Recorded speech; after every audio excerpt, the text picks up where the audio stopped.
Please like and subscribe. അപ്പോൾ എല്ലാവർക്കും വീണ്ടും റാൻഡം ബ്രൈഡ്സിന്റെ ഒരു പുതിയ വീഡിയോയിലേക്ക് സ്വാഗതം. വീണ്ടും നമ്മുടെ ഇഷ്ടപ്പെട്ട കുക്കിങ്ങിലേക്ക് തിരിച്ചു വന്നിരിക്കുകയാണ്. പിന്നെ നമ്മൾ കുറച്ച് സീരീസ് പോലെ കുറച്ച് വീഡിയോസ് ചെയ്യാനാണ് ഉദ്ദേശിക്കുന്നത്. അത് അധികം ലെങ്ത് ഇല്ലാത്ത കുഞ്ഞു കുറച്ച് പെട്ടെന്ന് ഉണ്ടാക്കാൻ പറ്റുന്ന ഒരു ഐറ്റംസ്. നമ്മൾ പെട്ടെന്ന് ഓഫീസിൽ നിന്നൊക്കെ വന്ന് ചോറുണ്ട് കറി ഇല്ല എന്നൊക്കെ വെക്കുമ്പോൾ നമ്മൾ ആദ്യം എന്ത് ചെയ്യുക, മുട്ട പൊരിക്കുക, അങ്ങനത്തെ പരിപാടിയൊക്കെ നമ്മൾ ആലോചിക്കുക. അപ്പൊ അതുപോലെ അതൊന്ന് വെറൈറ്റി ആയിട്ട് അതെങ്ങനെ ചെയ്യാൻ പറ്റുന്ന എല്ലാവരും ഒക്കെ ചെയ്യുന്ന പരിപാടികൾ തന്നെ. നമ്മളിങ്ങനെ ഇടയ്ക്ക് ഓരോന്നിങ്ങനെ പരീക്ഷിച്ച് നോക്കുമ്പോൾ കിട്ടിയിട്ട് നമുക്ക് കൊള്ളാൻ തോന്നുന്ന കുറച്ച് പരിപാടികളാണല്ലോ. അതധികം എന്താ പറയുക, ഇൻഗ്രീഡിയൻസും അധികം ബുദ്ധിമുട്ടോ ഒന്നും ഇല്ലാതെ നമുക്ക് വളരെ എളുപ്പത്തിൽ ഉണ്ടാക്കാൻ പറ്റുന്ന ഡിഷസ് ഒരു സീരീസ് പോലെ ട്രൈ ചെയ്യാന്നാണ് വിചാരിക്കുന്നത്. അപ്പൊ ഇന്ന് ആദ്യമായിട്ട് നമ്മളൊന്ന് രാത്രി അതിന്റെ ഓഫീസിൽ നിന്ന് വന്നു, കുറച്ച് പരിപാടികളൊക്കെ കഴിഞ്ഞു കഴിക്കാൻ നോക്കിയപ്പോൾ ചോറുണ്ട്, വേറെ കാര്യമായിട്ട് കറികളൊന്നും ഇല്ല. അപ്പൊ അത് പെട്ടെന്ന് ഒരു 5 മിനിറ്റ് കൊണ്ട് ഉണ്ടാക്കിയെടുക്കാൻ പറ്റുന്ന ഒരു മുട്ടയുടെ, അതായത് എഗ്ഗിന്റെ ഒരു ഡിഷാണ്. നമ്മൾ വേണമെങ്കിൽ മുട്ടപ്പുളി എന്നൊക്കെ വേണമെങ്കിൽ പറയാം. നമ്മൾ പണ്ടൊരു മത്തിയുടെ വെച്ചിട്ട് പുളി വെച്ചിട്ട് വീഡിയോ ഉണ്ടാക്കില്ല, അതുപോലത്തെ ഒരു മുട്ടയെ വെച്ചിട്ടുള്ള ഒരു വീഡിയോ. വളരെ കുറച്ച് ഇൻഗ്രീഡിയൻസ് വെച്ച് വളരെ പെട്ടെന്ന് ഉണ്ടാക്കാൻ പറ്റുന്ന ഒരു സിമ്പിൾ വീഡിയോ, ഒരു 5 മിനിറ്റിന്റെ ഉള്ളിൽ ഒതുങ്ങുന്ന ചെറിയ വീഡിയോ ആണ് നമ്മൾ ഉദ്ദേശിക്കുന്നത്. അപ്പൊ എല്ലാവരും വീഡിയോ കാണുക, ഇഷ്ടപ്പെടുകയാണെങ്കിൽ ലൈക്ക് ചെയ്യുക, സബ്സ്ക്രൈബ് ചെയ്യുക, എല്ലാ പരിപാടിയും ചെയ്യുക. ഇതാദ്യം തന്നെ പറയുന്നത് എന്തുകൊണ്ടാണെന്ന് ഞാൻ നേരത്തെ പറഞ്ഞിട്ടുണ്ട്. അവസാനം വരെ ആരും വീഡിയോ ഒന്നും കാണാത്തതുകൊണ്ടാണ് ആദ്യം തന്നെ പറയുന്നത്. അപ്പൊ വീഡിയോ സ്റ്റാർട്ട് ചെയ്യണം. ഇപ്പൊ നമ്മൾ പണ്ടത്തെ പോലെ ഏതൊക്കെ ഇൻഗ്രീഡിയൻസ് ആണ് യൂസ് ചെയ്യുന്നത് അതൊന്നും പറയുന്നില്ല, അതൊക്കെ ഓരോ കാണിക്കാം, ചെയ്യുന്നതനുസരിച്ച് കാണിക്കാം. അതേ ഇൻഗ്രീഡിയൻസ് ഒന്നുമില്ല, കാണിക്കാൻ മാത്രം ഇൻഗ്രീഡിയൻസ് ഒന്നുമില്ല. അപ്പൊ നമ്മൾ ഓരോന്നായിട്ട് കാണിച്ചു തരാം എന്താന്നുള്ളത്. അപ്പൊ നമ്മുടെ ഡിഷിന്റെ പേര് മുട്ടപ്പുളി എന്നാണ്.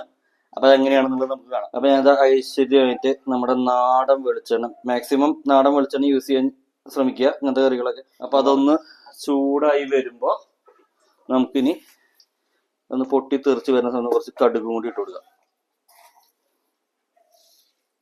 ഈ കടുക് ഒന്ന് പൊട്ടി തെറിക്കട്ടെ, എന്നിട്ട് നമുക്ക് ബാക്കി ഇൻഗ്രീഡിയൻസ് ഇടാം. കടുക് നല്ല അടിപൊളിയായിട്ട് ആയി വന്നിട്ട് നമുക്ക് അതിന്റെ ഫസ്റ്റ് ഇൻഗ്രീഡിയന്റ് നമ്മുടെ ചെറിയ ചുവന്നുള്ളി, അതിന്റെ ടേസ്റ്റ് ഒന്ന് വേറെ ആയിരിക്കും. പിന്നെ അടുത്ത് നമ്മുടെ വെളുത്തുള്ളി ചെറുതായിട്ട് അരിഞ്ഞു വെച്ചുള്ളത്, പിന്നെ നമ്മുടെ മറ്റേ പച്ചമുളകും ഇഞ്ചി അരിഞ്ഞു വെച്ചുള്ളത്, വേപ്പിലയും കൂടി ഇടുക.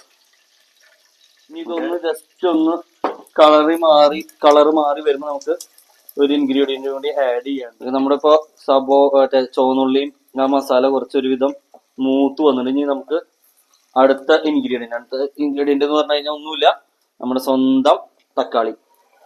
ഈ തക്കാളിയും കൂടി ആഡ് ചെയ്തിട്ട് ഇതൊന്ന് ഒരു പേസ്റ്റ് പോലെ അതൊരു പരുവായിട്ട് വരുന്ന സമയത്ത് നമുക്ക് ഇനി അടുത്ത മസാല ആഡ് ചെയ്യാം.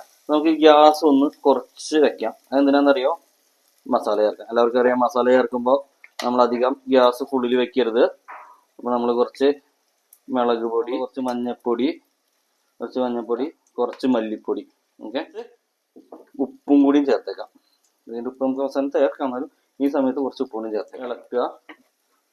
അതിനുശേഷം നമ്മൾ ഗ്യാസ് ഒന്ന് കൂട്ടി വെക്കുക. മസാല ആയി വന്നിട്ടുണ്ട്. അപ്പൊ നമുക്ക് ഇനി എന്താ ചെയ്യുന്നത്, അടുത്ത മെയിൻ ഇൻഗ്രീഡിയന്റ് നമ്മൾ എന്താ പറയുന്നത്, മുട്ടപ്പുളി എന്നല്ലേ പറഞ്ഞേ. അപ്പൊ നമുക്ക് അതിലേക്ക് ആവശ്യമുള്ള പുളിവെള്ളം ചേർക്കാം.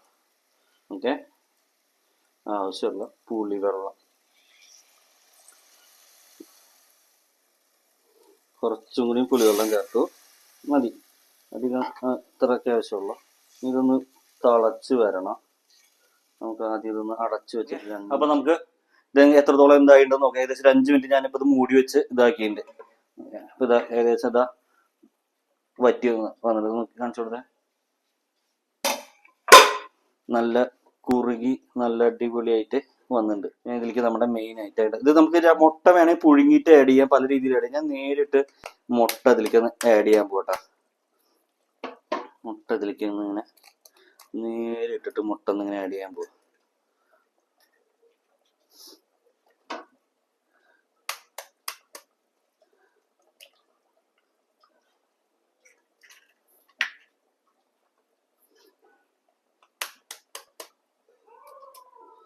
മൂന്ന് മുട്ട അത്ര മതി. അപ്പൊ 3 മുട്ട ഞാൻ ഇതിലേക്ക് ഒന്ന് ഇതാ ആഡ് ചെയ്തിട്ട് ഇനി ഇത് ജസ്റ്റ് ഇതൊന്ന് വെന്ത് വരട്ടെ. 3 മുട്ട ഒന്ന് ജസ്റ്റ് ഒന്ന് വെന്ത് വരട്ടെ. ഇത്ര പരിപാടിയുള്ളൂ. മെയിനായിട്ട് ഒരു ഒഴിച്ചുകറി, അതിന്റെ കൂട്ടത്തിലൊരു മുട്ടക്കറി, അതാണ് നമ്മൾ ഉദ്ദേശിക്കുന്നത്. ഇത് ജസ്റ്റ് കുറച്ചൊരു 5 മിനിറ്റ് നമുക്കൊന്ന് മൂടി വീണ്ടും വെക്കാം. അപ്പൊ ഈ മുട്ട ഒന്ന് വേവുകയും ചെയ്യും. അപ്പൊ നമുക്ക് ഇതിന്റെ അവസ്ഥ എങ്ങനെയുണ്ടെന്ന് നോക്കി നോക്കാം. ഓക്കെ, വളരെ പരിപാടിയൊന്നുമില്ല. 5 മിനിറ്റ് ഇത് വേവിച്ച് വെച്ചു. ഇതാ ഏകദേശം ഈ രീതിയിലായതിന്റെ മുട്ട ഒരു 3 മുട്ടയാണ് നമ്മൾ ഇട്ടുണ്ടായിരുന്നത്. അപ്പൊ ഇതാണ് നമ്മുടെ ഫൈനൽ ഔട്ട്പുട്ട്. 3 മുട്ട ഇതങ്ങനെ ഒരുവിധം നന്നായിട്ട് വെന്ത് വന്നിട്ടുണ്ട്. ഇത്ര പരിപാടിയുള്ളൂ. വളരെ സിമ്പിളായിട്ട് 5 മിനിറ്റ് കൊണ്ട് ആർക്കും ഉണ്ടാക്കാൻ പറ്റുന്ന ഒരു കറിയാണ്. അപ്പം എല്ലാവരും പറ്റുന്ന പോലെ എല്ലാ ദിവസവും മുട്ടക്കറി ഉണ്ടാക്കുമ്പോൾ ഒന്ന് ട്രൈ ചെയ്ത് നോക്കി നോക്കുക. ലാസ്റ്റ് ഫൈനൽ ഇൻഗ്രീഡിയൻ്റ് ആയിട്ട് നമ്മുടെ മല്ലിയിലയും കൂടി ഒന്ന് ആഡ് ചെയ്യാം.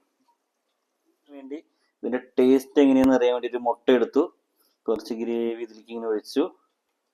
ഇതിൻ്റെ എങ്ങനെയുണ്ട് ഇതിൻ്റെ മൊത്തത്തിലുള്ള ടേസ്റ്റ് എന്ന് അറിയാൻ വേണ്ടി മാത്രം ഒന്ന് കഴിച്ചോട്ടെ. ഈ മുട്ട ഇതിൽ നിന്നൊരു കഷ്ണം എടുത്തു, ഇതിൽ നിന്നൊരു തക്കാളി എടുത്തു. കാരണം പുളിയുണ്ട്, തക്കാളിയും പുളിയൊക്കെ കഴിച്ചാൽ നല്ല പുളിയുണ്ട്, പക്ഷെ കൊള്ളാം. ഒന്ന് ഊതിയിട്ട് കഴിച്ചേക്കാം, അല്ലെങ്കിൽ നമ്മുടെ അണ്ണാക്ക് പൊള്ളും.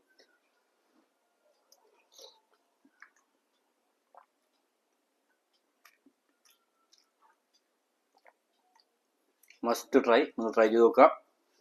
അപ്പം ഇന്നത്തെ ഒരു കുഞ്ഞ് വീഡിയോ ഇത്രയോളം. എല്ലാവർക്കും ഇഷ്ടപ്പെടുന്നു വിചാരിക്കുന്നു. അപ്പം എല്ലാ പ്രാവശ്യം പറയുന്ന പോലെ ഒന്ന് സബ്സ്ക്രൈബ് ചെയ്ത് പ്രോത്സാഹിപ്പിക്കുക. Thanks for watching.